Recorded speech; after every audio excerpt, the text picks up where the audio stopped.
The subject we're tackling here is one of huge proportions, if only because it affects billions of people across the world. There are, I don't know how many, at least 1 billion Muslims who fervently believe that God is a single individual. That's what they've been taught. Their Allah is one person.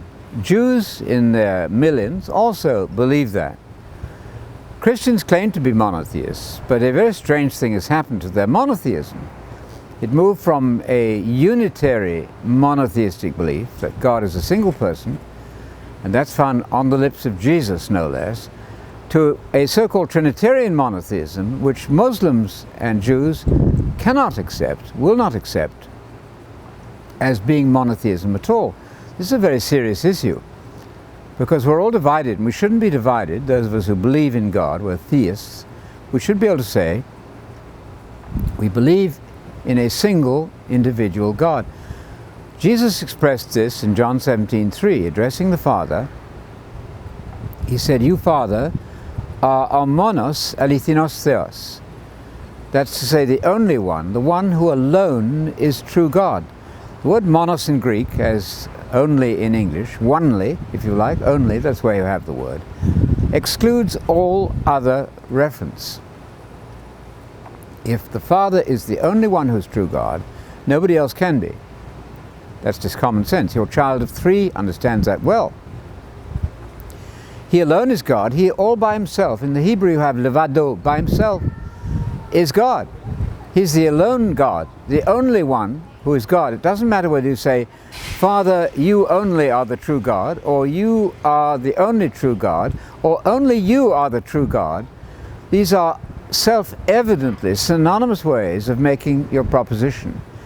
There's completely no justification for turning this into a brain-breaking argument about the use of words. The Bible then loses its value. There is such a thing as the perspicuity of Scripture, meaning that if God has revealed anything to us, He must have made it intelligible and clear. So if it's not intelligible, it's our fault, not the fault of Scripture. So John 17:3 is a unitary monotheistic statement perfectly at home in that first century Jewish environment. Jesus was a Jew.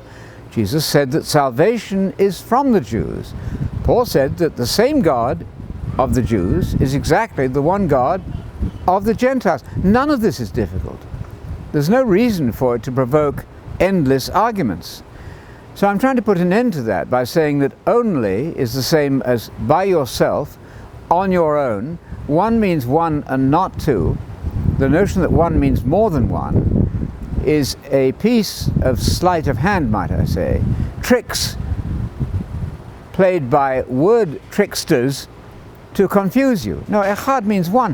If I say one loaf of bread, nobody has any difficulty with that. One loaf. If I say one loaf of sliced bread, one simply still means one. Yes, I've altered the noun, but I haven't altered the adjective one. One means one and not two. It means one and only one. Nothing could be clearer than that.